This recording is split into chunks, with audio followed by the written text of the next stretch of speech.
Good evening. Call the meeting to order. Mr. Hikes. Here. Ms. Weiss. Present. Ms. Hubbard. Present. Ms. Vowell. Present. Ms. Jones. Here. Mr. Davis. Ms. Cousins. Yes. We have a quorum. Can we stand for the Pledge of Allegiance?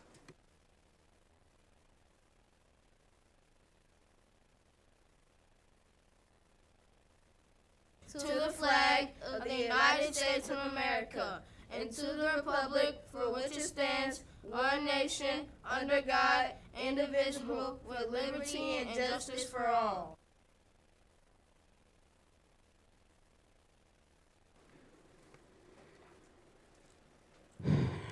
Good afternoon, good evening. Career Fair. The 2024 St. Louis Public Schools Career Fair was a wonderful success. During the two-day event held on March 1st and 2nd, 30 employment offers were signed and more are coming. We extend our congratulations to all individuals who receive offers and commend the SLPS Human Resource Department for their hard work in organizing this event. Spirit of Excellence. Tonight, the Spirit of Excellence spotlights the students, staff, and leaders at Nance Elementary for achieving the status of Missouri School of Character. It was one of only 15 selected in the state this year, and it's the first neighborhood school in North St. Louis to ever receive this honor. Dr. Tyler Archer, principal at Nance Elementary, joined us tonight to say a few words about his school and this recognition. Dr. Archer.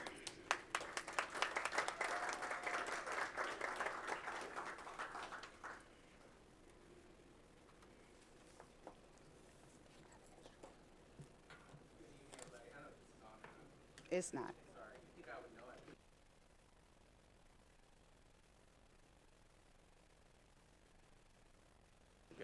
Awesome. President Cousins Board, Dr. Borshade, thank you for having us. It's an honor to be here as a principal at Nance Elementary School. I have kids here that came. I want them to introduce themselves and say a little something about what makes them proud to be a Nance Knight. My name is Cameron Ormstead, and I love that my school has heart. My name is Gabriella Edwards, and I love that the teachers are so involved in our education. My name is Isabella Edwards, and I appreciate all the teachers at Nance Elementary. My name is Lauren Willis, and I really love being in student advisory to help the other students. And shout out to the cheer team for winning the cheer competition. Thank you all. I think I wanted to just say, we have spent a lot of time to get this. This is not a one-year recognition. It's something that you decided to do this year, and we achieved that. It's been something we've been working on for 4 years. I think when you create the conditions in a school where kids feel proud, teachers come to work committed, and you are actually doing the things that you need to do to help reach our children, you can change lives. That's what we do. I think our job is the most important job that we have as a society, is to educate our young people. And when people talk to me about how do you have time to do character, you have to have time to do it, because you're doing it one way or another. And it's also, it comes with the academic successes and other things that come along. And so we're just really proud. It's a tremendous honor. We are currently in the national review process, which would be also another honor for us. And so thank you to the students and the parents who came tonight. Thank you to everybody who's been a part of the work so far. Thank you.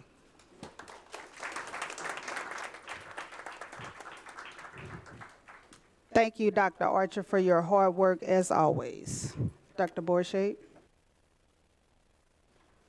Good evening, President Cousin, members of the board, and to our audience. Our 314 Spirit Reading Challenge. This 314 Spirit Reading Challenge has been wrapping up, or will be wrapping up this Thursday, March 14. We have received fantastic participation. There are more than 3,000 students from across the city of St. Louis who have pledged to read at least 30 minutes each day between March 1st and March 14th. Students that complete the challenge will be rewarded with a pizza party and a book. Thank you, St. Louis, to your continued support for Literacy for the Lou. Next up, the Reading Passport Challenge, which starts on 314 Day. And now we will have our board members recognized. This is National Board Member Month.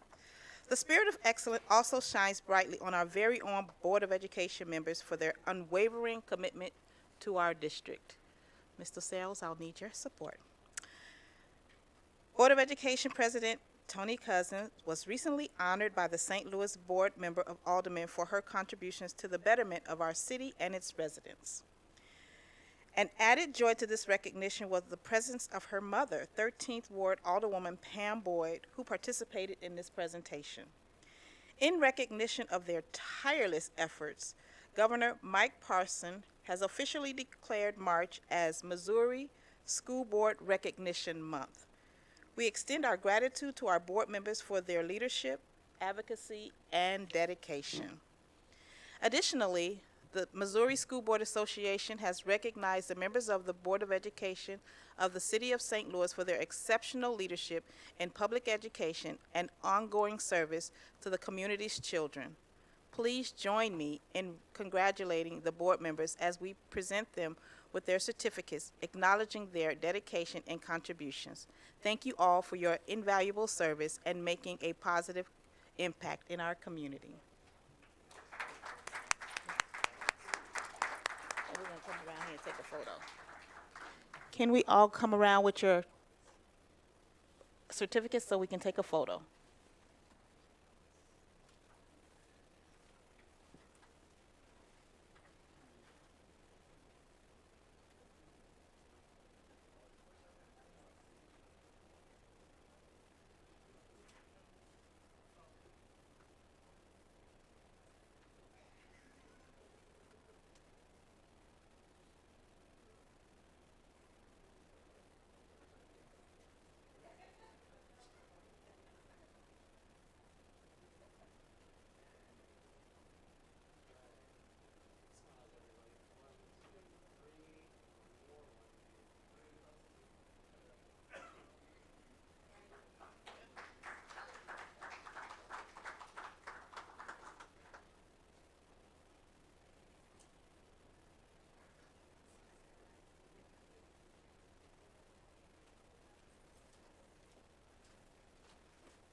And then some upcoming dates. Spring break for St. Louis Public Schools is next week from March 18th to the 22nd.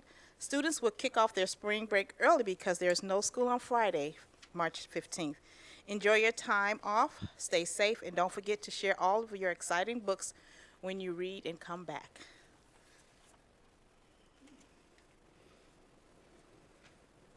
Dr. Borshade. Next, we will have our an update from our SLPS Foundation.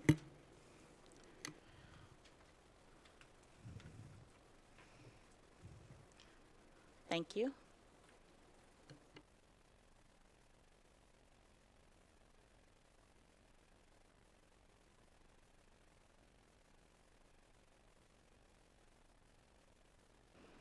There you go. Good evening, President Cousins, Board, Dr. Borshade. I'm Rachel Seward. I am the Vice Chair of the St. Louis Public Schools Foundation Board. I'm joined with our President and CEO, Halliday Douglas, and we're looking forward to sharing a brief update about some of the Foundation's operations and the ways that we're working together with the district. The Foundation has been around for just a little over 25 years. We celebrated our anniversary last year, and we were founded really completely in support of the St. Louis Public Schools and serving as a trusted partner for the district, a strategic thought partner and a friend, and a fundraising arm for the district and the students of St. Louis Public Schools. And our vision really centers around all of our SLPS students having access to academic, health and wellness, and socio-emotional resources so that they can really thrive here in our city. We have a dedicated board of about 20 individuals, including several ad hoc committee members who serve. They're passionate about education in the city. They're advocates and champions for the work that we do. They extend the reach of the district through the foundation out into the community to gain really critical support through our fundraising efforts and our support for the district. And I'll turn it over to Halliday to talk a little bit about our priority areas, which are really closely aligned to the superintendent's priority areas, the district's priorities. And I do realize we are presenting, but if you're feeling moved to ask any question at any time, obviously you can just interrupt and I can handle it there with the content on the slide. So we, earlier this year, like every year, we work with the district leadership to identify priority areas that the district would like to be offset, essentially strategically.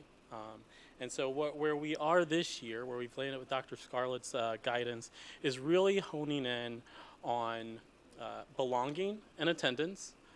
Those two comprise the preconditions for learning to happen anywhere. Kids got to show up, and we got to get them to engage more frequently.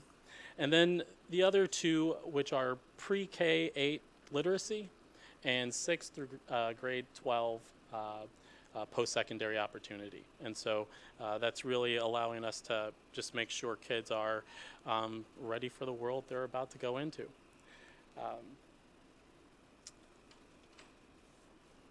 We invest roughly between 2.5 and these days $3.5 million every year in small focused programming areas that allow our district colleagues to essentially learn from what's working and what's not and go deeper, and particularly at school sites that have the greatest or are demonstrating the greatest need of support. Areas like well, let me finish my. I think I am supposed to only take questions from this audience, but reading is definitely one of them, and you'll see right here when we get to that slide.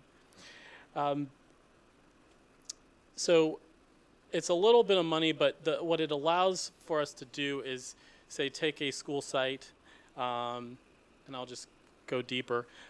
You'll see our programs are broken up into those three primary buckets I mentioned: pre-K 8.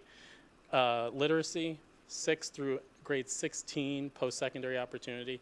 Grade 16 is a marker. Basically, it's not saying kids need to actually go to a 4-year college or university, but what we're suggesting there is that at least 4 years past high school completion, we would want our students to be able to maintain a livable wage for themselves and their families. And then obviously health and wellness. And on this slide, what you're also seeing is our programming efforts that fit into each one of those buckets, and there are several.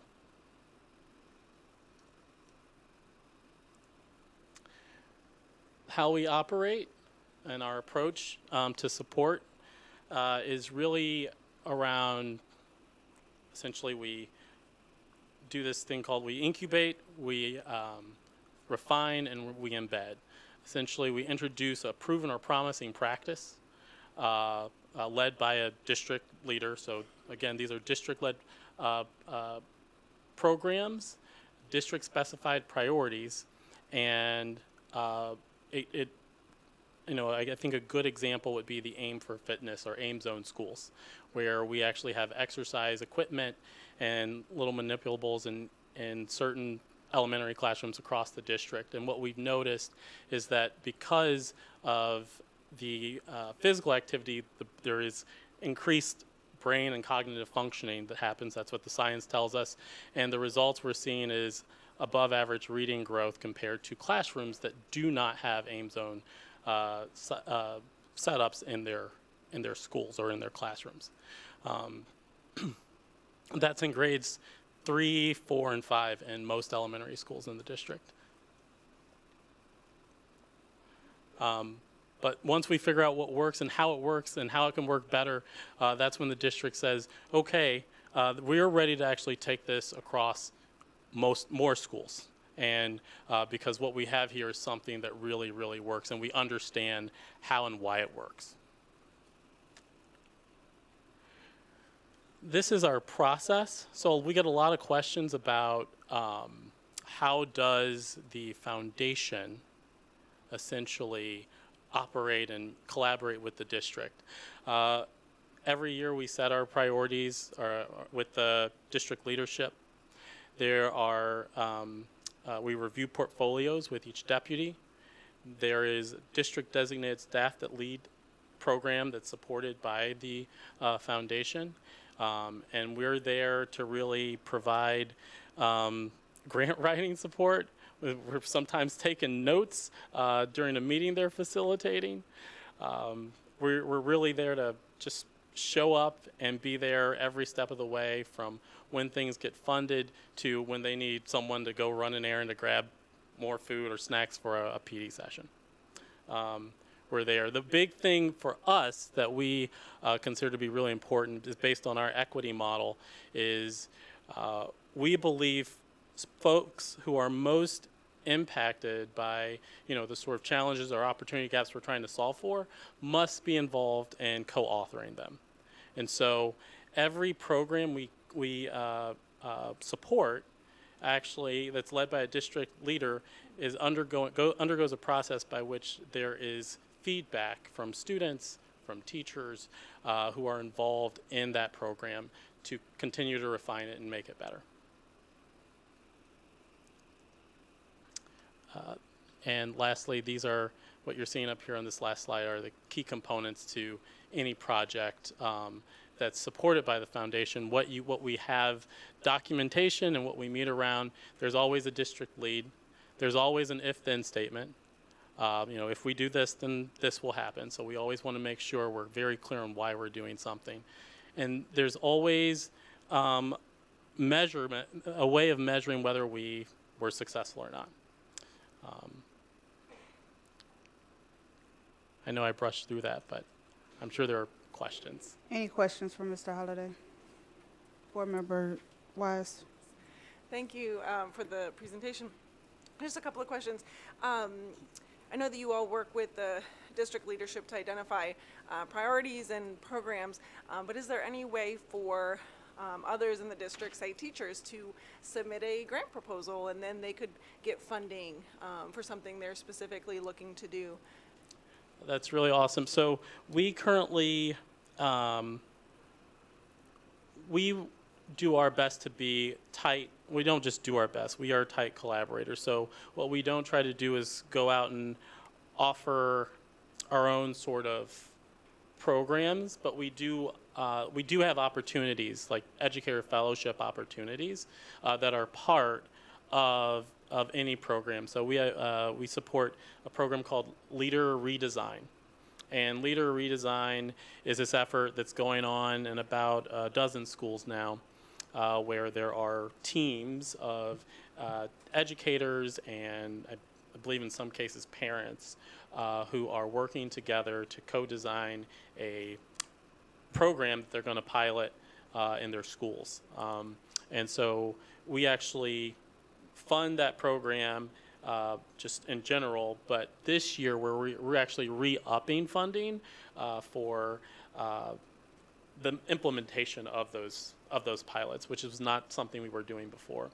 We also have fellowship opportunities that we allow for. So for the hiring fair, for instance, that the district just underwent, there are a number of leader fellows that the HR team utilizes to go through interviews and support that process. And so in different ways, we do support teachers and educators and all levels moving the district forward, but in alignment with a plan that's led by a district lead that's specified.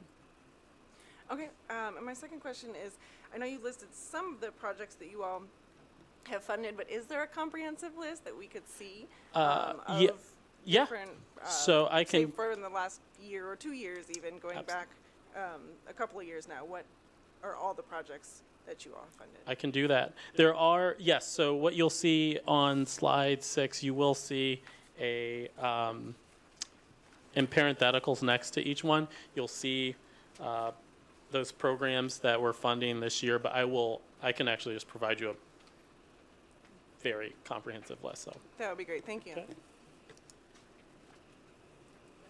Board Member Jones. Yes, my question, I think I've always been a little confused about the function of the foundation because I thought it was an arm of the district to fund, like Board Member Weiss said, the various projects that the staff and administration might come up with for the needs of the students. But when you're speaking, it sounds like your organization is the first group that decides where the funding will go. And I had a concern from the very beginning that historically the funding has not always benefited the students or the schools that need it the most. You talked about small focus areas, and I wanted to get a better understanding of where these small focus areas would be and who were the decision makers in this and the school sites that demonstrated the greatest need, because those are the most important to me right now, because historically they haven't gotten anything. And who are the we that makes these final decisions when it comes down to the money? Right. So, great question. I'm sorry I wasn't clear earlier. The foundation does not write a single grant for something that the district hasn't already, articulated it needed or doesn't operate. So the money that we raise from the community goes directly to funding district specified priority and priority programs. In terms of who makes decisions, programmatic decisions, that's the district lead. And my job is to make sure that those monies are released in compliance with legal regulations and parameters, but also with donor reporting specifications. But that's not usually something that hasn't been an issue. So the decisions that are being made around like programmatic decisions, those are decisions made by the district staff. I think that was the concern a long time ago for me, was the donor specification of where those funds would go. And so how do we find out how the donors are specifying where they want those funds to go? Because it usually doesn't wind up where the greatest need is. So unfortunately, we don't make decisions for donors about, what people love to do is give to whatever, wherever their heart pulls them. And so there are some people who have specific gifts that they want to make to Vashon, right? And only to Vashon students. And we allow for that to happen, right? Like through our, that's why we exist. Huh? Yeah, the school funds. I'm sorry. We don't try to control that. What we do try to do is work with the district to make sure that there's equitable sort of resource distribution. So our focus sites on the high school level are Vashon, Sumner, Roosevelt. On the middle school level, and this is Carlane, Long, and Yateman, and Gateway Middle. And then on our elementary sites, those are sites that are still being built out. We do know that Ashland is one of them. So my last question is there a list somewhere where we can find out about those donors who have specific recommendations, where that list is, so we can try to perhaps talk to them? We do have fund. Yeah, no. We have those donor specified account funds. Those sit with. We have a shared drive with accounting where all that information is sort of shared. Board Member Hubbard. I was wondering, I'm really great. Glad that you're supporting district-specific and specified priorities. Number one, when you say we've met with district leadership, who does that usually mean? And number two, are y'all doing anything besides supporting district priorities? I meet with the superintendent biweekly, and I meet with district leads. So for each of the programs, there are different designated staff members, and that depends on the frequency and what the reporting need is, and also what the frequency in which we need to report on a grant, and or the frequency with which they need us to volunteer to be in a room or support in whatever way we can. So it changes from one project to another. There's an initiative going on right now in health and wellness that happens every 2 weeks. And so the head of social work for the district manages that program, and we're there just making sure that there's refreshments in the room and things of that nature. So it varies. Your second question about other things we do house and host about 130 plus school-related fund accounts. So alumni accounts, different scholarship accounts, community accounts related to specific schools, and there's about 130 of them.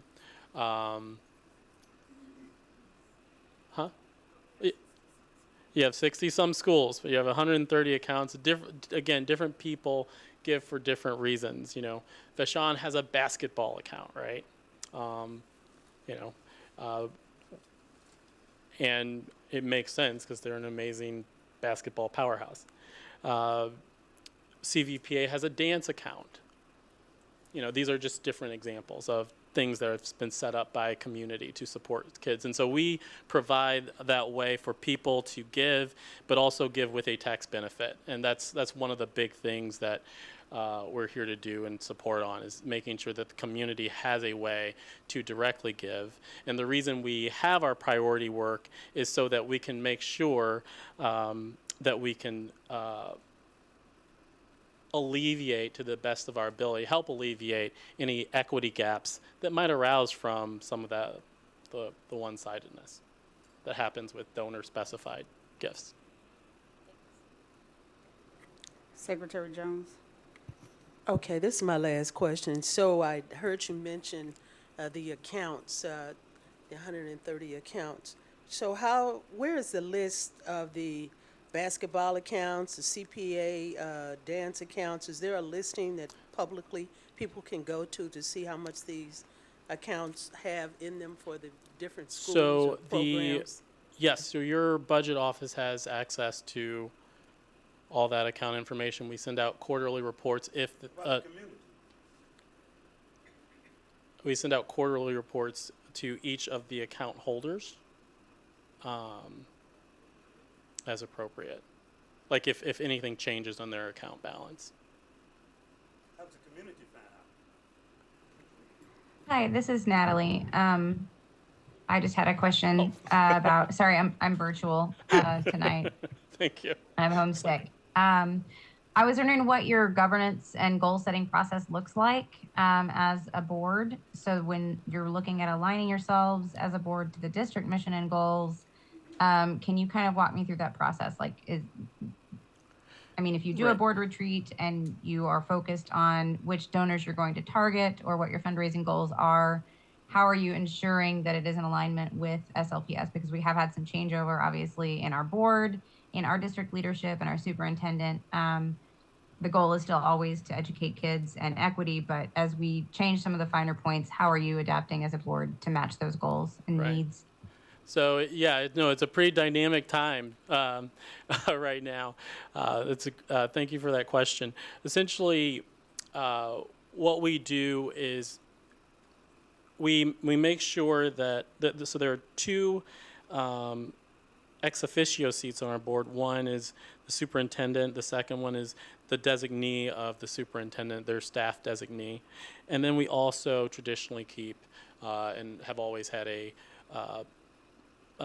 full-time like staff member from the district, a building, actually sit on the foundation board through our regular, and that goes through the regular governance process. So we try to make sure that we are close to the work by making sure that we're always having the superintendents, the district leadership's like voice in that room. In addition to that, though, we don't go about setting our strategic priorities in isolation. So my meetings with Dr. Scarlett biweekly are meetings where we're going through that so that we are continually and kind of fluidly aligned on not just what a priority is, so what metric we're moving, but the programs we're utilizing to move it.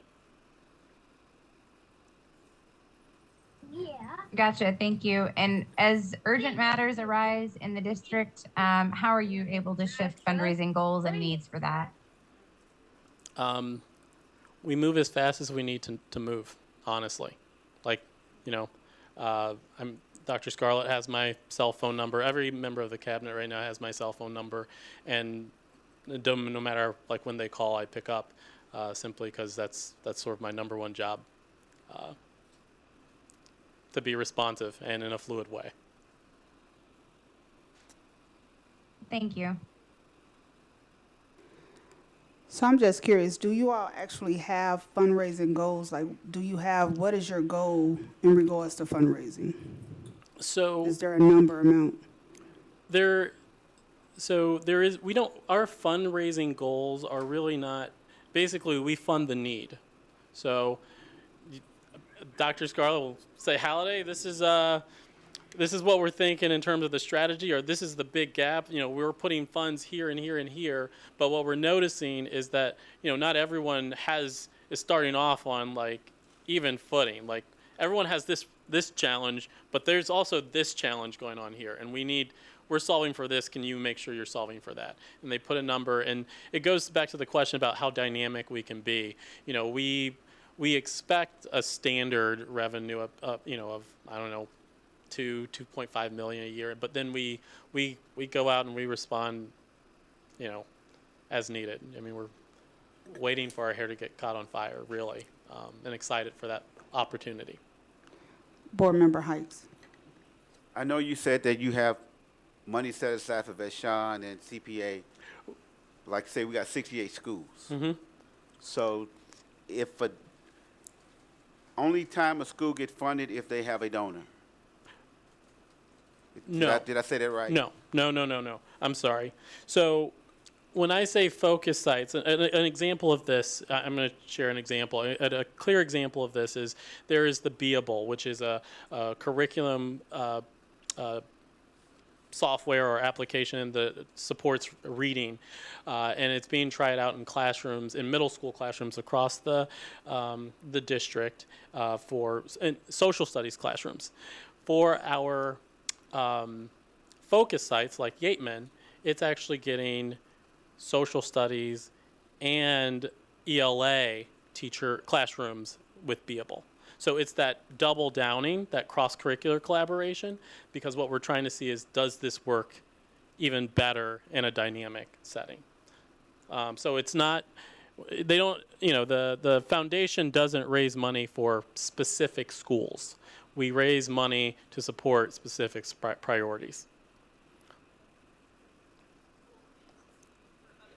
Yes, and we hold things for other people. Could you speak to the balance, the percentage generally between the school funds and the strategic funds? So school funds, you mean in terms of the balance? Yeah.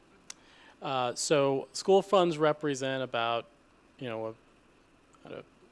$800,000 in terms of what we hold on any given year.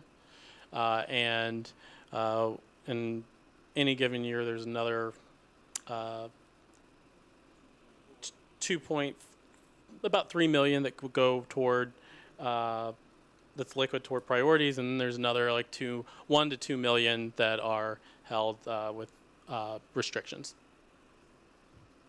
So it's about a 1/6 of like what we do in terms of giving and capacity.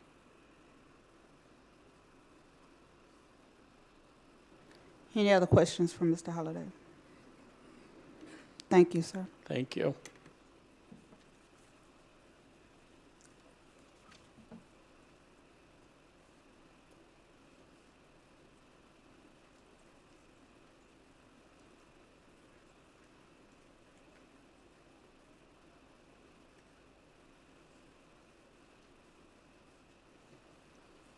Thank you. And next up, we have the reading report. Just an update. As usual, we want to make sure that all of our goals are aligned with our student success goals. Our next slide. And our strategic values. And we are certain that we are creating joyful and engaged students. We'll move on to the next slide and talk about our reading incentives. So our goal remains to motivate and reward students in the city of St. Louis for reading at least 30 minutes per day in support of developing the love for reading and improving reading fluency and comprehension. So we had our Sprint Reading Challenge. Our Sprint Reading Challenge is going to has taken place, started on March 1st, and it ends on March 14th, which is known as 314 Day here in St. Louis. Then we have our Reading Passport Challenge, which the first lap will begin March 14th and end on April 11th. And then we have our second lap, which is going to begin on April 12th and end on May 19th. We will have our 1838 Challenge, which is the marathon event, which will be a culmination of the things that have happened since our 314 launch all the way up until May 9th. We have our 314 Sprint, which we've been talking about, and all of our students know. Our students here in St. Louis public schools and our students throughout the community. So our reading incentive programs in St. Louis, we have distributed our incentive survey that took place on February 28th. And we learned a lot of things about what our students want. Then we started our 314 Reading Challenge on February 27th, and then the 314 Reading Challenge records went out on March 1st. St. Louis Public School students used QR codes to register for the 314 Challenge, and one of the things that we noticed is that we had students who registered and students who didn't, but we're planning for both students who registered and students who didn't. Incentives will be distributed to students at all the school sites and in the community. Now we have our greater community incentive. Again, our community received the QR code. They took the survey and they shared some of the things that they wanted, and it was similar. The community received that through social media, and our non-SLP students who participated or who are participating will also be rewarded as well. Classroom teachers and parents have an opportunity to sign up for the 314 Reading Challenge, and we are more than halfway there. Today is March 14th. Today is March 12th, and the event takes place on Thursday. Incentives will be delivered in 2 locations. We have a north location and we have a south location. The north location is the Herbert Huber Boys and Girls Club, and the south location is the Adams Park Club. And then you have the results of the survey. You'll see that lots of our students wanted bookmarks, they wanted books, they want food, and then they want tickets to places around St. Louis. And then we have our next line of events, which is our pizza party, which is going to take place on Thursday. Students who met the criteria will receive pizza and a book. And then we have our next lap, which will be March 14th through April 12th. And then the second lap will be April 12th through May 9th. And then we will have our culminating event, which we're calling a sneaker ball, Laces for Literacy, which will be, our students will receive Ted Drew's ice cream. We have our site-based libraries, and I will let Dr. Crapo speak to that.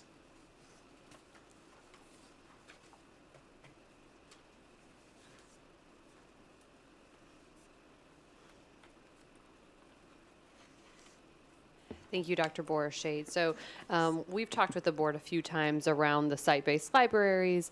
As you all know, the board made a significant investment, around $4.5 million, in updating all of our school libraries. So this is a significant investment. We're really excited about it. So there are a couple of things. One is it really matters what books are in front of our students. And so as I talked about before, essentially we're working with Follett to curate a list of books for all of our students. And then from there, we're having student choice. So aside from student surveys, we're working with our families and our parents to say, from this list of recommended books that kind of says best practice to have in our libraries that are culturally relevant, what do you want to see in your library? We saw the same thing with the incentive survey that we sent out. We asked students what type of books they wanted to read. You know, we saw across the gamut from action to fantasy to science fiction, all of those things. So we want to make sure we're meeting the need of our kids, because if they're not excited about the books in their library, they're not going to read them. And then the final piece that I want to just briefly discuss is really the logistics. And this is always, I think, one of the more complicated pieces. And so once the books have been ordered, then we have this piece around delivery and shelving. We want to make sure that the books are there for students and are ready to go, not in boxes on the first day of school, but are in their libraries, ready for students to pull. And so books, we're anticipating that they'll be delivered over the summer, particularly by the end of May. So we know it really runs in line with summer school. It's really nice now that our principals and our secretaries are 12 months, because we can work with them to ensure that they are there on site to receive the delivery. And then we're going to be working with our librarians and library aides, who will receive extra service pay to support with the shelving of the books, because we need to make sure that it's done appropriately in the right system, to ensure that the books are in the right places and all of those things for that particular library. And then Dr. Borshade, I'm going to pivot back to you to talk about the reading and writing and update. Sure, thank you. So our reading and writing initiative continues. We've had our consultant come in starting January, who worked with our classroom teachers, our AICs, and the principals around demonstrating classroom reading lessons and then providing feedback when it comes to writing. So we've had, again, the consultant come in January, February, and the next one will be in March. One of the things that we learned from our teachers is that they needed some common planning time so that they can bounce ideas from one another and learn from some of the lessons learned that they have experienced with our students. And the next slide. Questions? Ms. Hubbard. Where's the pizza coming from? All over. Okay, so we can tell you the two main places are, yes, all over, but St. Louis Pizza and Wings and Cecil Whitaker. So we worked with had to find, it's hard to coordinate pizza ordering for 62 schools centrally. It's something that we've really discovered in the past few weeks. So they've been wonderful partners to work with and have been flexible and given us discounts on pizzas, and are doing most of the delivery. We have some of our internal staff who will be picking up and delivering as well. Board Member Wise. Thank you. Do we have the number of students who have registered? There's close to 3,500. 3,500. Yes. Great. And then one other quick question, I'm sorry. Now that's just those who have registered, but we've told teachers, we've told the principals, they are collecting, they're still registering students inside the classroom. So they're keeping a spreadsheet of who didn't register but have met the criteria. Okay, great. And then other question is, how do the incentives work for the students who are not in SLPS? Is that run through the Boys and Girls Club? Like the incentives will be So they will be there, and they suggested that they've given us a time frame so that they can host the pizza party and distribute the books. So they're going to be in those 2 locations. And they're excited to work with us from what I'm Board Member Jones. Yes, I'd like to know, are we going to be documenting this? Because I'd like to see the smiles on their face and their comments about the reading experience. We've told them to take lots and lots of photos. Yes. Does the 3,500 number include, is it just our students or is it the city's students? So in terms of the city, what we have gathered so far are close to 100 students in the city who have registered. Yeah, thanks. Any other questions? Thank you, Dr. Crapo and Dr. Borshade. Thank you. Next up, we will have our map testing update. Ms. Douglas. Good evening, and thank you for allowing me to speak in front of you. For those of you who don't know me, my name is Rochelle Douglas. I'm the interim director of the assessment department, and I've been with St. Louis Public Schools for about 24 years, teacher on up. So we'll just, again, it's a quick overview. Hopefully I don't go longer than about 10 minutes, and then we'll invite you to ask questions. All right, so our brief agenda is a quick overview. We'll address just the timing guidelines of our testing session so that you can see what's involved, how we prepare for the assessment as a district, staff including students, our testing dates, how we ensure our test security, and just a really, really brief informational slide about results, like when we get them. All right, so in any industry, of course, there's lots of acronyms, lots of initials, so I figured those of you who don't know me, I have a little bit of a sense of humor, so these are some of the ABCs of the MAP, the MAP, which stands for the Missouri Assessment Program. And then I just want to read the blurb that just really says what the Missouri Assessment Program is. So it measures how well our students acquire the skills and knowledge described in the Missouri Learning Standards, the MLS. The assessments yield information on our academic achievement at the student, class, school, district, and state level. So all of those levels we get results on. And then MAP A, we don't talk about that a whole lot out of my department, but MAP A stands for MAP Alternative. And that is for our special education population. And it's administered to students with the most significant cognitive disabilities who meet grade level and eligibility criteria that are determined by the student's individual education plan. So their IEP, you may hear that acronym around. And so DESE sets that criteria. They go through testing within our sites, and if they qualify for MAP A, they get that alternative assessment. Just briefly, it's not an assessment where you sit for sessions, but it's more task-oriented. It comes out of the special education department and not the assessment. So if you do have additional questions on that, we can certainly get you information from that department.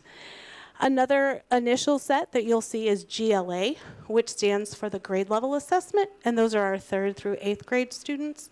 And within that, our 4th and 8th graders have an additional task as a writing prompt. In the English Language Arts section, the ELA, English Language Arts. And then in our math section, they, all 3rd through 8th grade students assess. And science, they administer the assessment to our 5th and 8th grade students. For EOC, which stands for end of course, those are our high school students. And traditionally, well, let me back up, not traditionally, they are required before graduation to participate in 4 end of course assessments. Traditionally, it's Algebra 1, Biology, English 2, and Government. However, we do have some students who are in our advanced placement and take Algebra 1 at the middle school level. If they do that, once they get to high school, they'll participate in Algebra 2 or Geometry. All right, I've included these slides not for everyone to memorize or to go through in detail, but DESE, the Department of Elementary and Secondary Education, they do provide us some timing guidelines so that we can see how long each session approximately last. We do have students who test much quicker or slower. They need additional time. Nothing is timed. And I wish I knew how many years that's been. There used to be a timed portion. Those of you who remember the Terra Nova, there was a timed portion. No longer any timing. This is merely a guideline so that we know how to set our schedules so that we allow enough time. So each slide is a grade span. We have our grades 3 through 4, 5 through 6, 7 through 8, and then our high school. And I did mention that the traditional assessments are on the left on this screen, the Algebra 1, Biology, English 2, and Government, and the optional assessments if you're on an advanced, I shouldn't say advanced, if you were able to take Algebra 1 in middle school, then you have other options. One of our schools does administer English 1 as an optional assessment. Okay. Part of the way that we prepare our students to show what they know, right? We don't want technology to be a hindrance. There's nothing worse. I'll show my age.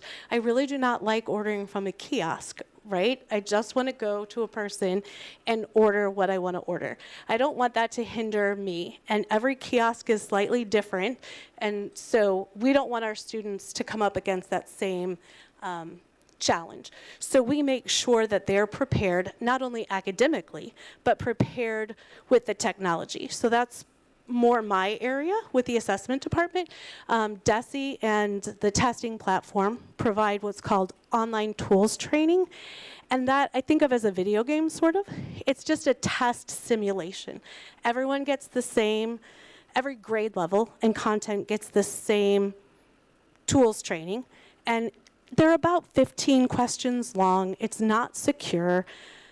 Teachers can talk about it, walk the students through, but it's a platform where you can practice things like the highlighter or a sticky note to make yourself a note in your passage. So you just get to practice all that. You get to practice how to navigate from one page to another, how to submit the test, and that's a training that all of our students participate in that are taking the assessment. The test tutorial is a very short, they're like 30-second videos that show the students how to actually operate the tools. So one of the grade levels, you have to put the hands on a clock. One of the grade levels, you have to measure something. So it teaches them how to navigate the ruler that's internal. We ask that teachers use their Promethean boards or smart boards just to show those quick videos and make sure their students are prepared. Two other items that make sure that our students are being able to put their best foot forward. DESE, the Department of Elementary and Secondary Education, they offer what are called universal tools and accommodations.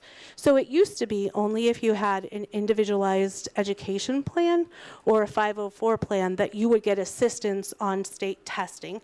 Maybe you're a special education student and your reading level is not quite high enough for you to perform, but we still want you to participate in the test and see what you know with your comprehension.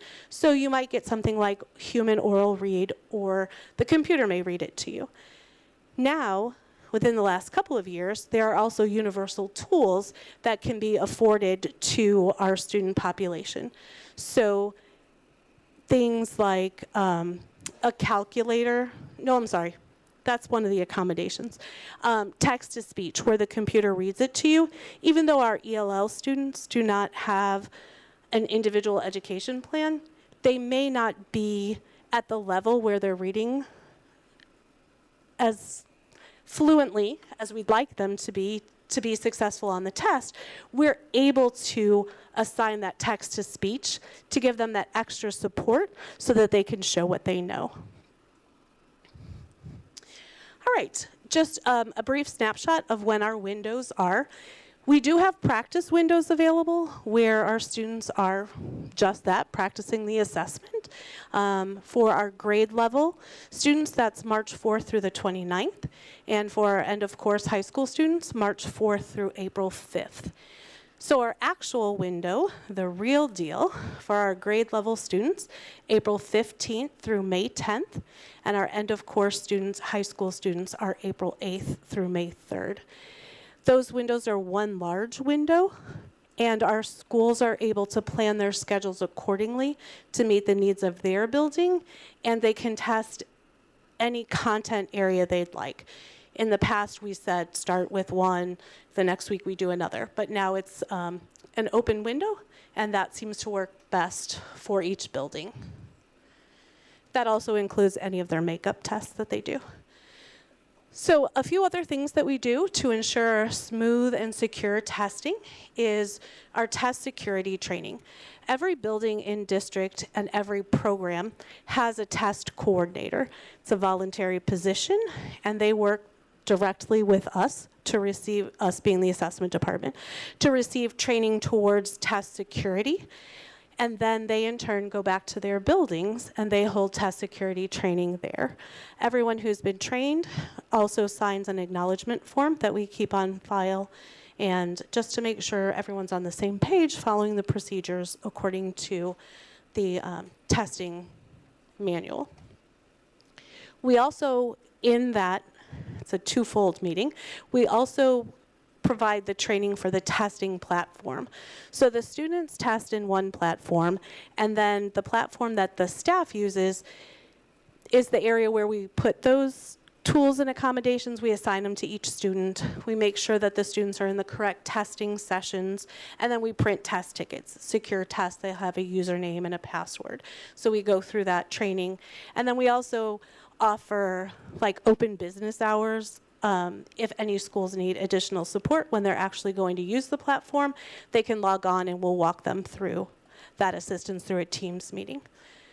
The other support that we get from the district is we have quality assurance monitors, which we call QA monitors, and those are district staff members who work with the assessment department to be our eyes and ears in the building, just so it's that extra piece of support.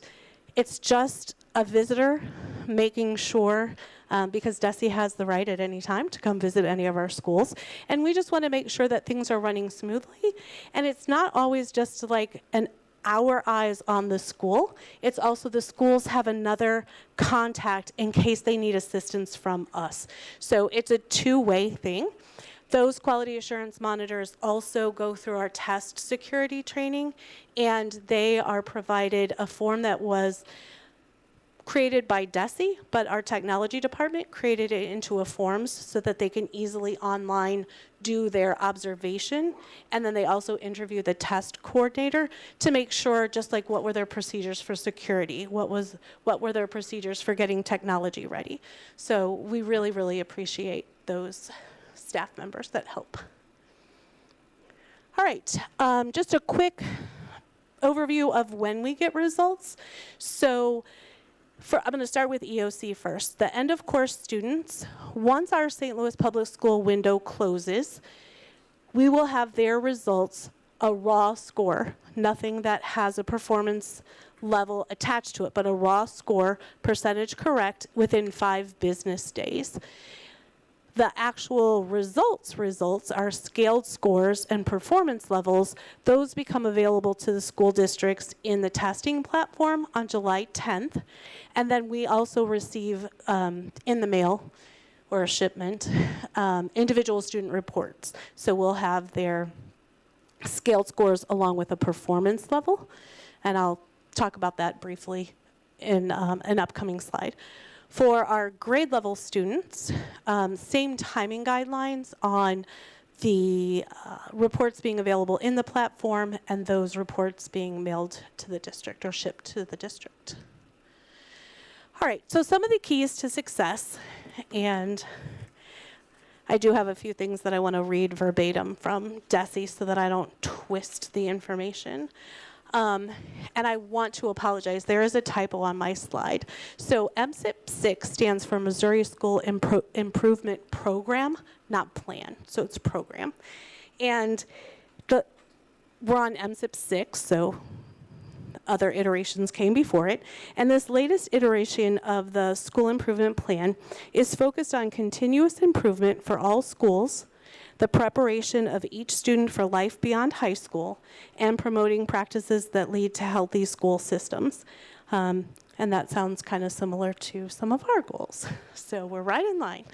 The APR is an annual performance report, and that provides local agencies, our school districts, and our building levels, and our stakeholders, some of that primary scores so that they see how we're doing. And it goes to our accreditation classification of our school district. So those APR points are very important to us. And in knowing that, what we really, really strive for is we need 95% participation to get those scores counted towards our APR points. So in every content area, every grade level, every school, and the district, each of those are like little buckets. So every bucket at each level needs 95% participation in order to get their points. So at the school level, you need 95% participation for your school points. At the district, we need 95% participation to get our points. So it's important all the way up and down the line to make sure that we're testing as many students as we can, that we work with the schools to make sure attendance is, I don't know how to go into much detail, but make sure the students are there. We work with the parents, we have letters, and then our programs, like our virtual students, we work closely with their block assigned school and their parents to make sure they're coming in for testing. The other thing I referred to earlier is the performance levels. So once the tests are scored, based on the scaled score, DESE sets the performance levels. So students can fall in one of 4 categories: below basic, basic, proficient, and advanced. And the point value, if you want to say it that way, for a student in advanced is higher than a student who falls in below basic. So of course, the better our students perform, the higher our APR scores go. That's just a really, really basic overview on that, because the presentation is more about testing and what we're preparing for, but I didn't want to leave out that we actually get scores and how they flow into a report for us. All right, so at this point, I would be happy to take any questions, and if I can't answer them, I'll notate them and get back to you. Board Member Hubbard. I have a lot of questions, I'm sorry. The first one is, how much time do we spend on preparing for the test and that is not going to instruction? All right, great question. So I guess a twofold answer. We're preparing all year long because our curriculum is aligned to the standards, which is aligned to the test. So sort of like a trick question, right? Hopefully we're preparing all year long. Hopefully we're teaching children. Right. So as far as actual practice assessment, this is the only practice that we do specifically for the test. So anything that is done at a school level, I'm not aware of, but I would suspect that most of their assessments are in line with preparing them because they test in that style. So when we give our STAR reading and STAR math, it's computerized. So they're used to that. So a lot of the things just fall in line naturally. I don't know if that's really thorough, but that's close enough. The minutes are in that schedule. I know. My next question is, how sure are we that, I mean, I know we have to take the map. Are we sure that it is a good, valid, and reliable test? Oh, I think that's over my purview. I'll just say it is required by DESE that we participate, and since we receive funds from them, we participate. Other than that, I don't know that I have an answer. I'd be happy to talk afterwards with administration to see a more detailed answer, but okay, yeah. I forgot my other question. Sorry. Board Member Heights. Who's the coordinator of this of this information, so to speak? How is it all put together? For the district, the testing information comes from the assessment department in coordination with like Dr. Borishade and or Dr. Scarlett. As far as the requirements, it comes from the DESE, Department of Elementary and Secondary Education. They tell us the test. They set a large window, and then we're able to set a smaller window within that of when we test. We just have to make sure it's done in accordance with test security, and then finished by their timeline, their deadline. And, Did I answer the right question? Yeah, one more question. Mm-hmm. How are they paid? DESE? They pay I guess by our tax dollars. No, who are the testing coordinators? Yeah, right, the testing coordinator. Oh, the testing coordinators, it's a volunteer position. There's someone in our building. It used to be our academic coaches. Sometimes it is an academic coach working in conjunction with another staff member, maybe our reading specialist, and then under the guidance of their principal as far as setting a schedule and things like that. Oh, okay, thank you. You're welcome. Board Member Sadie. Thank you for the information. Do you have any examples at the school level of what administrators are doing to support students as they're taking this test? I mean, I remember we used to get snacks and things like that. So are students, what supports are they being provided during this time of intense testing? So I can speak when I was a test coordinator as well. I was an academic coach and a test coordinator, and then I've been with this department for 7 years. We had MAP rallies. We had assemblies to gear everyone up, even the non-testing grade levels. We had a color of the day, like yellow, yellow to the, things like that. There definitely were snacks. We did peppermints a lot because scientifically speaking, if that peppermint, it activates the brain. So there are lots of things that go on to do that.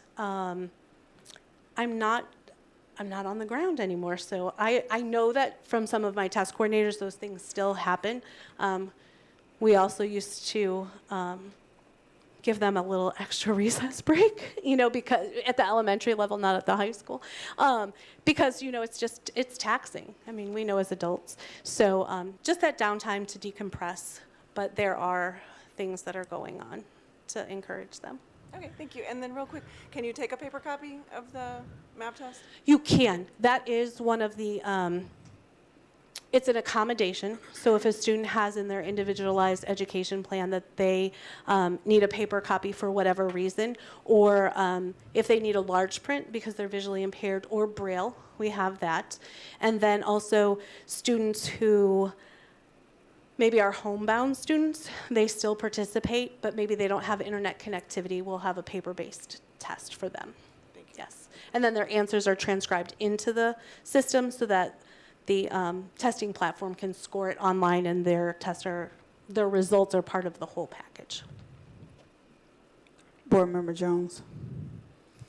All right, so basically you're saying we know that the MAP test is a mandatory test. It is. So I guess my concern is always with, like Board Member Weiss alluded to, with the stress level that the students go into. We have a lot of very, very intelligent students here in this district, but this is a highly stressful city that they live in, and they come in with a lot on their minds.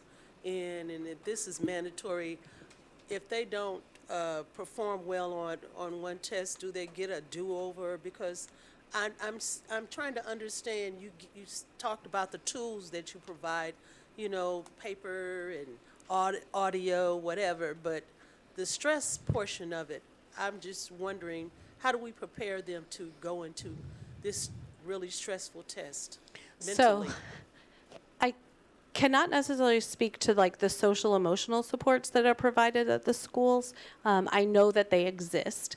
The one thing that I do know that we talk about when we do our test security training is we talk about that it used to be everyone sits in the same room, everyone sits down, you hand out your test, everyone's taking it at the same time in a big group.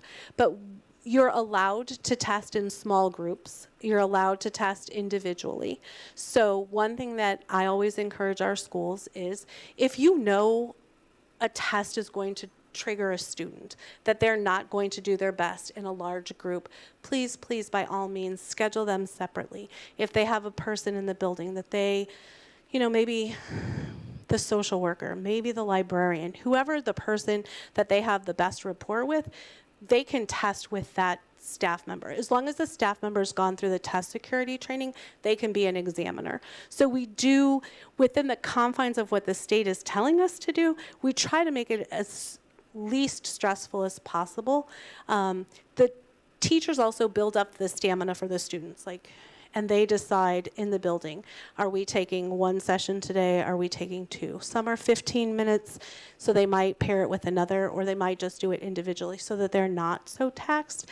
I know one of our schools said they just wanted to be over with it. The students didn't like it being drawn out for days and days. They just, let's do our best, let's get it done. So we provide that flexibility within, like I said, the confines of DESE. We also say if a student, we know if a kid comes to school and they've had a really bad day and, you might just want to have we say alternative site. Maybe there's a cool off spot where they go to the library with a book to read or something additional, and then maybe they test in a makeup session. So again, it's difficult to do because you have a set window and then we want to get back to teaching, but we try not to stress the students as best as we can. It's not an ideal situation when you have to, but yeah. Anything additional? Any other questions? Thank you so much. All right, I appreciate it. Thank you.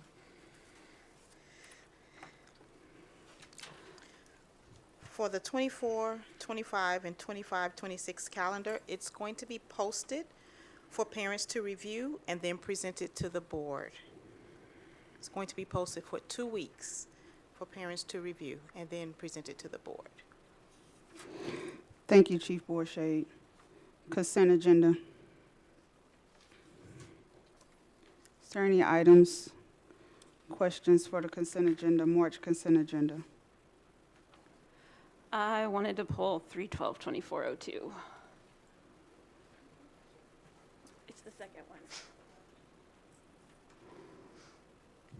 We're going to go with 0312-2401. Is there a motion for 0312-2401?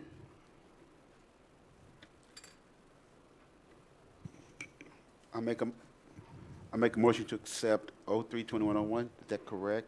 Is there a second? Second. Second. Any discussion? Ms. Henry? Mr. Hikes? Yes. Ms. Weiss? Yes. Ms. Hubbard? Yes. Ms. Val? Yes. Ms. Jones? Yes. Ms. Cousins? Yes. Motion passed. There's a motion for 0312-2402. I make a motion to approve 0312-2402. Is there a second? Second. Discussions? I want to say that I am going to vote against this. I'm happy to lose. I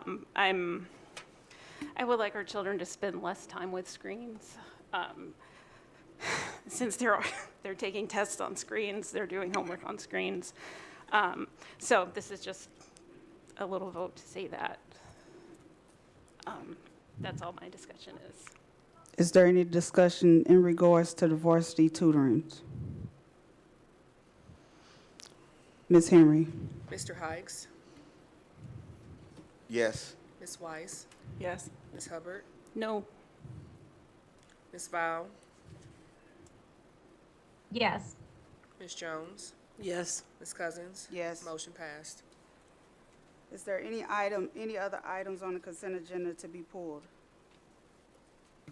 Hearing none, I need a motion for items 03-12-24, 03 to 03-12-24-11 to be approved. Is there a motion? I make a motion to accept. Is there a second? Second. Any discussions? Ms. Henry? Mr. Hikes? Yes. Ms. Weiss? Yes. Ms. Hubbard? Yes. Ms. Val? Yes. Yes. Oh. Ms. Jones? Yes. Ms. Cousins? Yes. Motion passed. Board members report.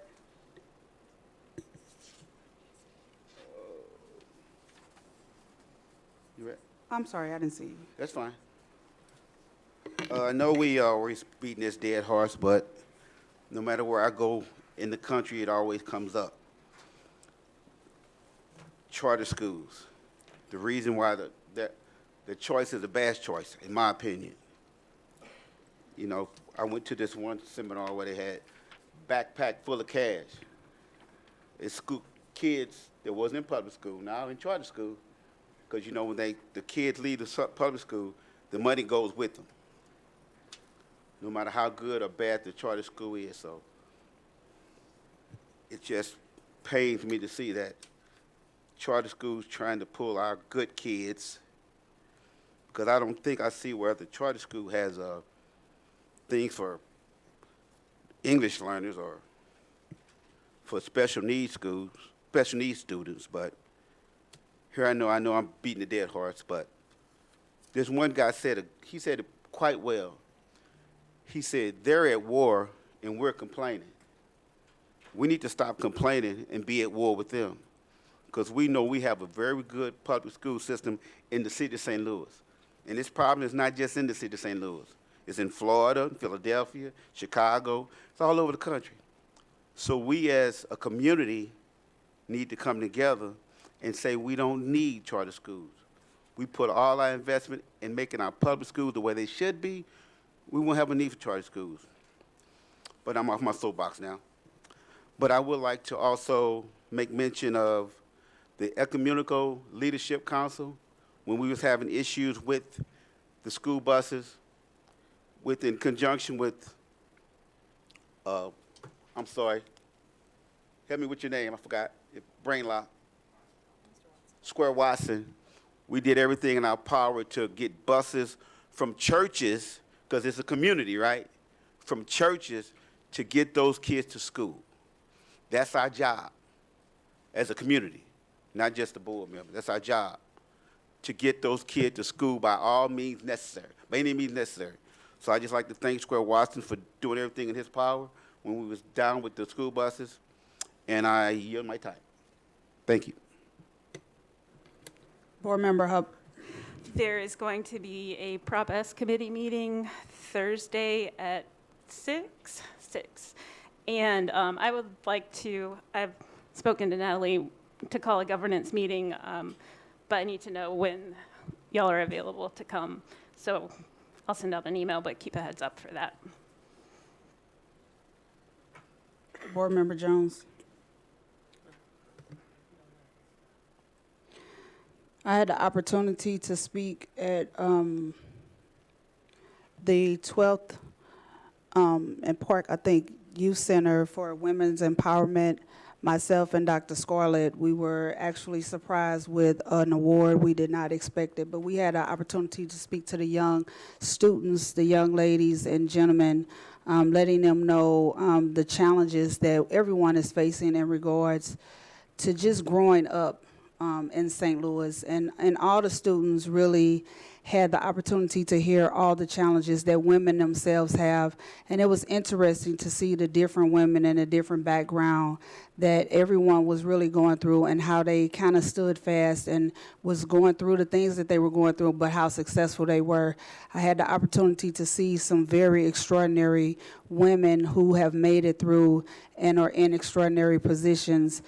Specifically, she was the assistant to Parks and Recreation, and one of the people that was there was Miss Peoples, and she had been over Parks and Recreations, I know, for about 20 some odd years, and it was hard for her to retire, and the only thing she asked for her retirement was for a parade, and they gave her that parade to honor the hard work that she had really put into serving the youth, but she was still there as if she was still part of the rec center. So I wanted to recognize them and thank them for giving us the opportunity to speak of the great things that was going on.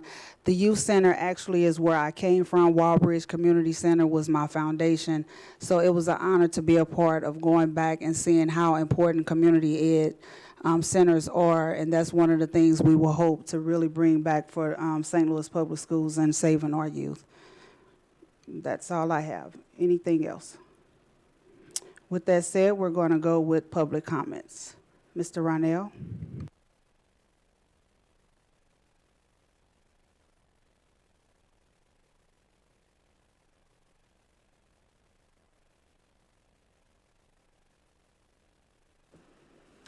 Thank you, President Cousins.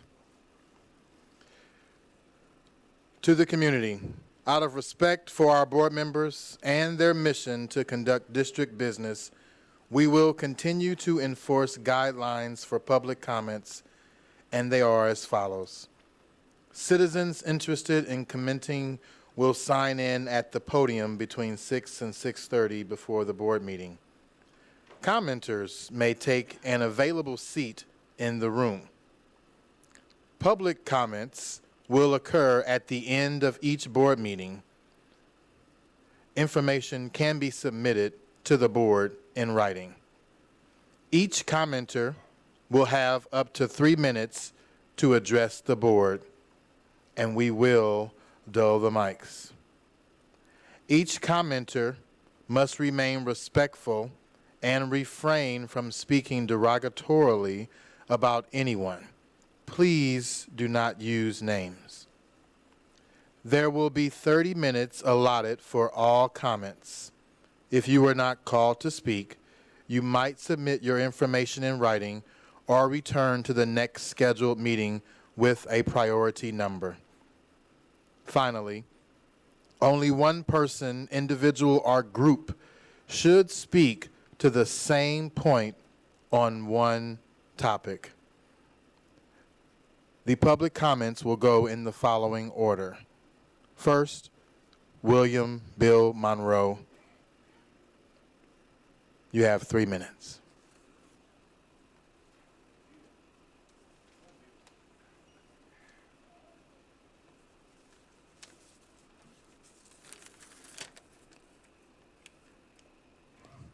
I don't know why that you have on this sheet for us to ask you for a response. The St. Louis School Board makes no response to the community. The St. Louis School Board is not connected to the community. And Mr. Hikes, you mentioned charter schools. I'm Bill Monroe. I'm the founder of the first black charter school in this town, Thurgood Marshall. And I know the history of charter schools, and I know the history of how white America treats black men who participate in such proactive schools. We look at what's going on with the schools that don't want black programs. I'm trying to think of the name of the school. They don't want a black program on it. And I see no difference than right here before this St. Louis Public School Board. And the only thing that's going to help this community is two things. Black men are going to have to run for office on the St. Louis Public Schools. Black men, real black men who are not afraid to anger their white master. The same ones that are participating in these schools where they deny black scholastics. They don't want it. Francis Howell. The first time I saw a school district to do away with a black man was out there when they, what is the brother's name? Jeez, I can't think of it. But there's a opposition to black men being on school boards, an opposition. And we have a white male attorney in charge of the St. Louis Public Schools, a 90% black district. Black people are the only ones in history that allow white people to mismanage their children's education, and that's what we're confronted with. I'm announcing once again, Bill Monroe is running for a seat on the St. Louis School Board. There needs to be black men unafraid to confront the racism, the white racism that we have to confront, even in the St. Louis Public Schools. Bill Monroe, as the founder of the first black charter school, was not allowed a seat at the citywide planning. Per Ms. Cousins and Mr. Matt Davis, who said they weren't going to allow it.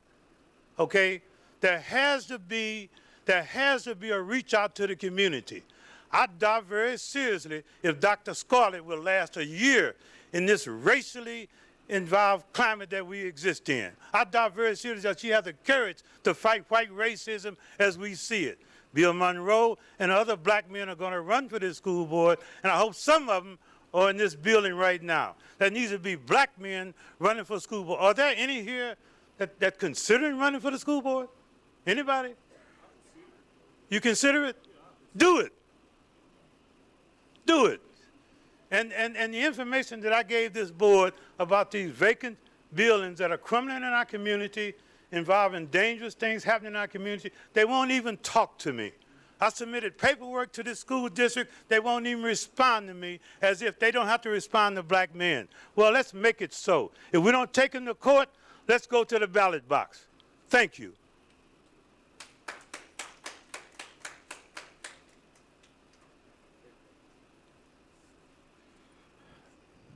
I will reiterate, please refrain from using names. Why don't you give us some answers to what we asked you? Next, we'll have Joshua Kiosh Korean.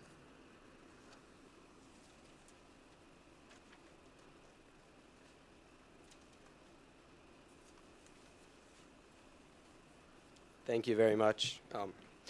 Ladies and gentlemen of the school board, my name is Josh Kashkarian, and I'm a senior at Metro High School.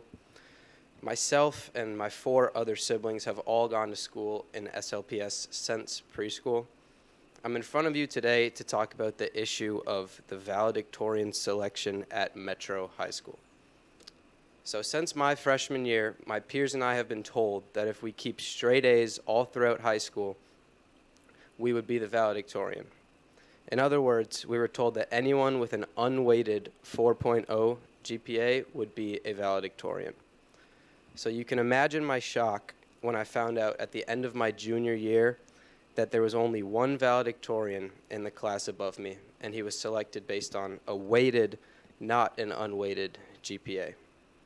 So this means that after 3 years of hard work, it was now impossible for me to become a valedictorian because of this rule change. So the change in the rules was made by the principal of Metro. The change was not communicated with anybody, not even the students of Metro, which it directly affects.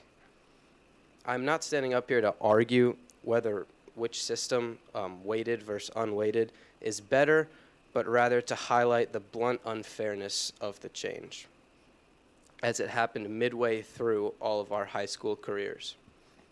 I can't go back and change what classes I took to try and compete for the valedictorian.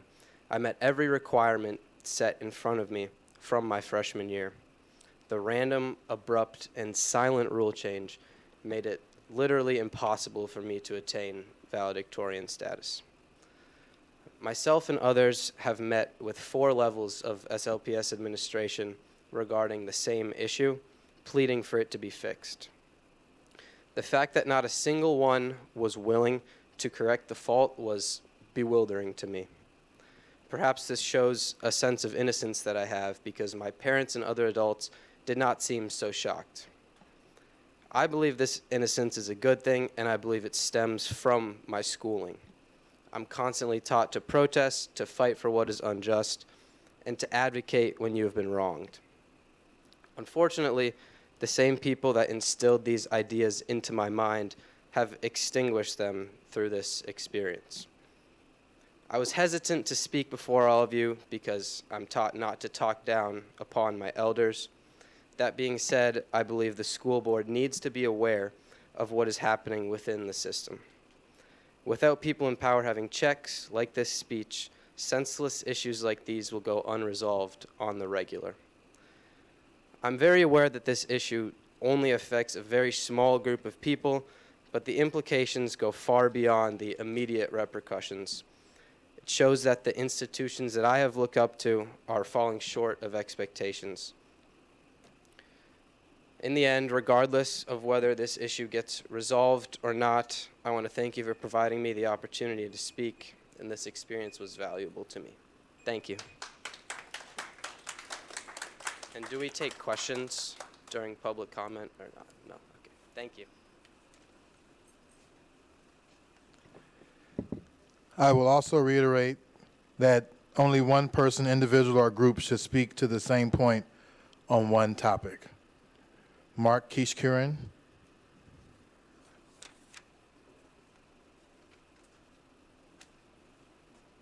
So, I am here from a parent perspective, but if that's the case, then I think Josh did a good job in communicating what needed to be said. So thank you very much.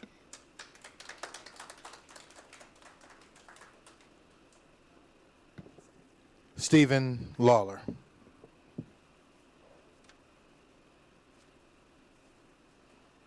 Good evening.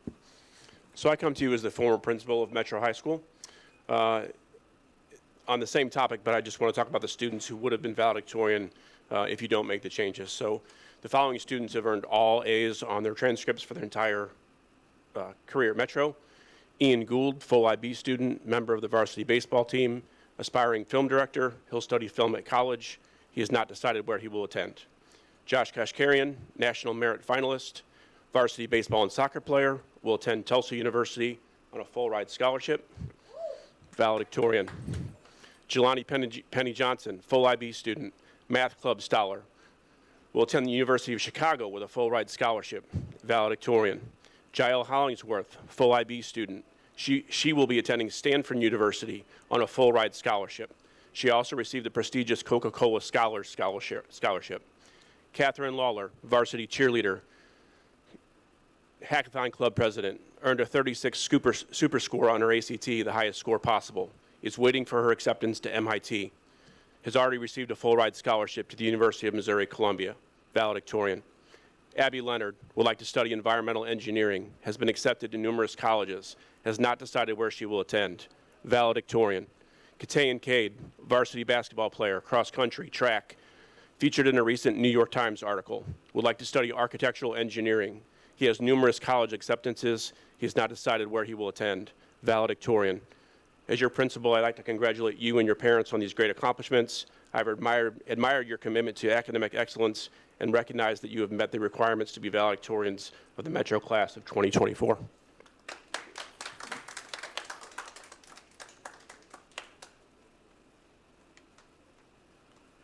Greg Michaud.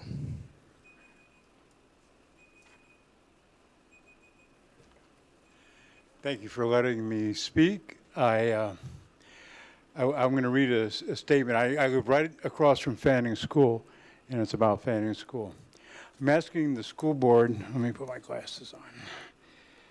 I'm asking the school board to end the relationship with Screaming Eagle and allow me to assemble a team to redevelop Fanning School as an arts center.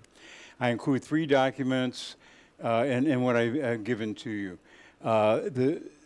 There's a document that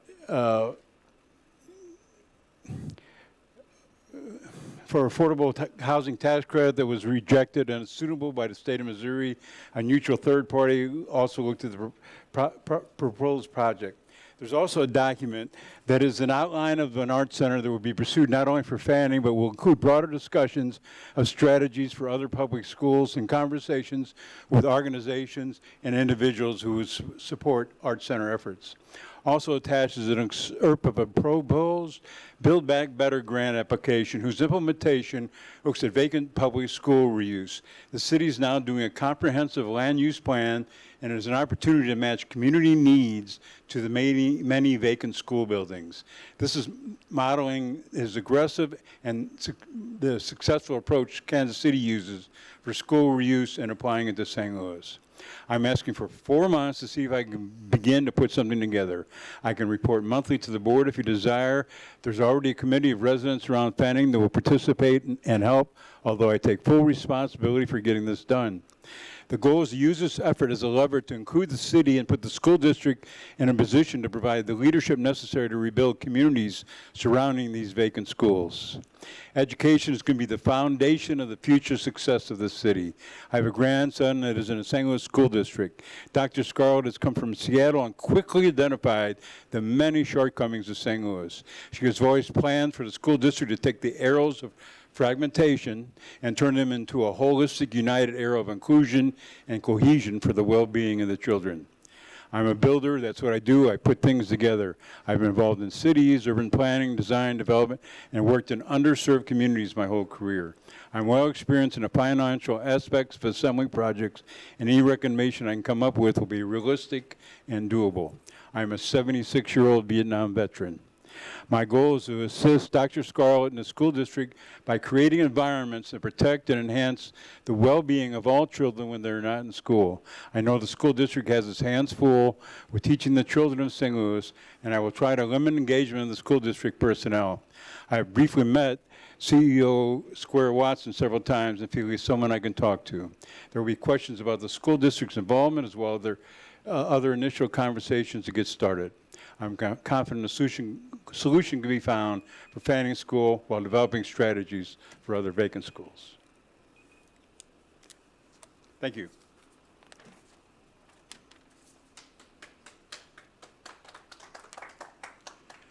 James Gibbs.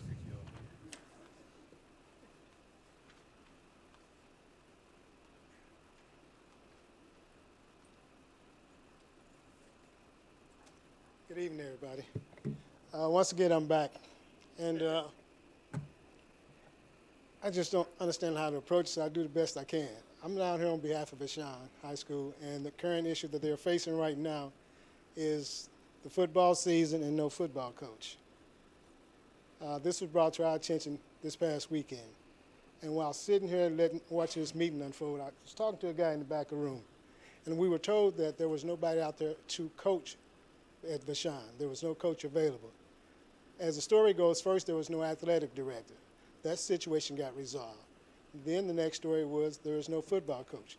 But like I said, while sitting in the back of the, listening to you all speak, I spoke with a guy who was a coach at Vashon, and he's inside the building. It's Matt Cody. So Vashon had a person that could coach the football team, but nobody decided to talk to him to hire him.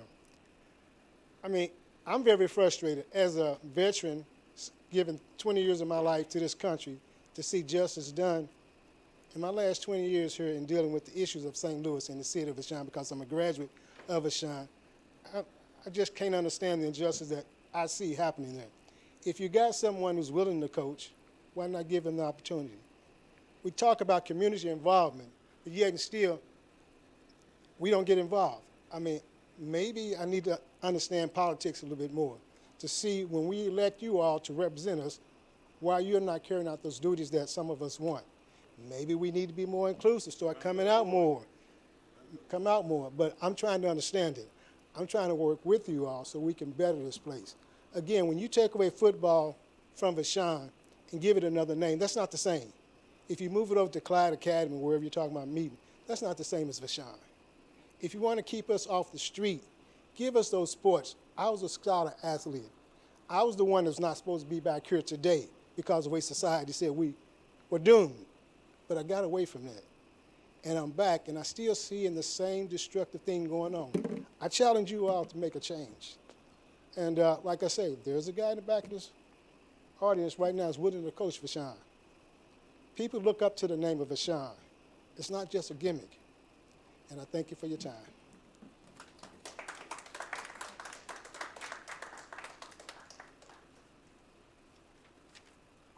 Chester Asher.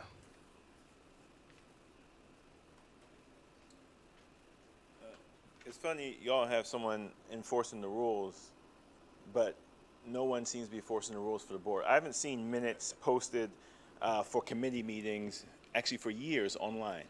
I believe it's a state law that they're published, the minutes. So where are the meeting minutes? And you all say that you're going to respond. You're not going to respond now. You're going to respond in writing later. I've yet to receive a response this year. So if you're going to start enforcing rules, enforce your own rules as an example first. So apparently you all didn't file or have an audit last year. One, why is that? Again, as mandated by state law.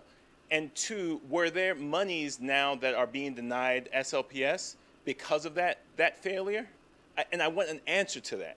And so if you're not going to answer now, like you said, please submit that in writing. Also, are board members getting the consent agenda in advance? Because I can't find them online in advance.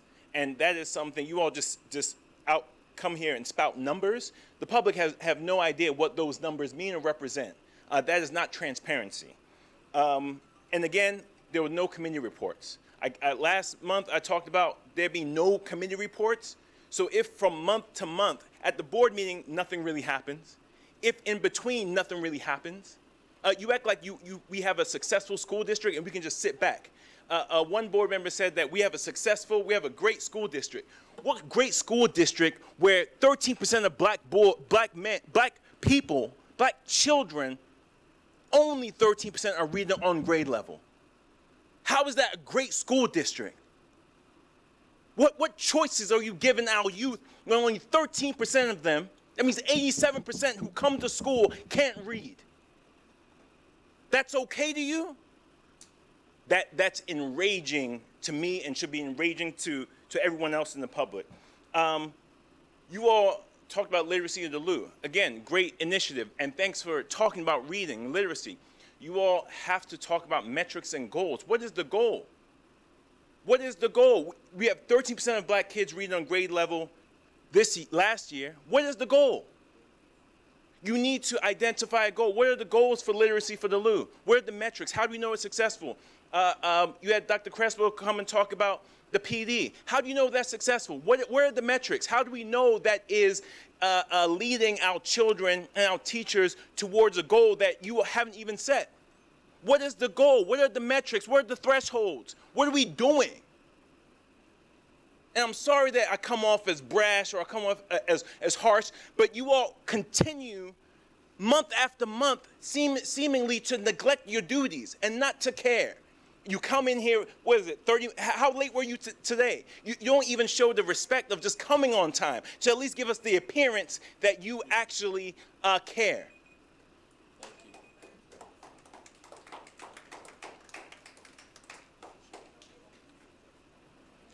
Thank you, Board President Cousins. Ms. Henry, motion to adjourn. You got a second? Second. Mr. Hikes? Yes. Ms. Weiss? Yes. Ms. Hubbard? Yes. Ms. Val? Yes. Ms. Jones? Yes. Ms. Cousins? Yes. We are adjourned.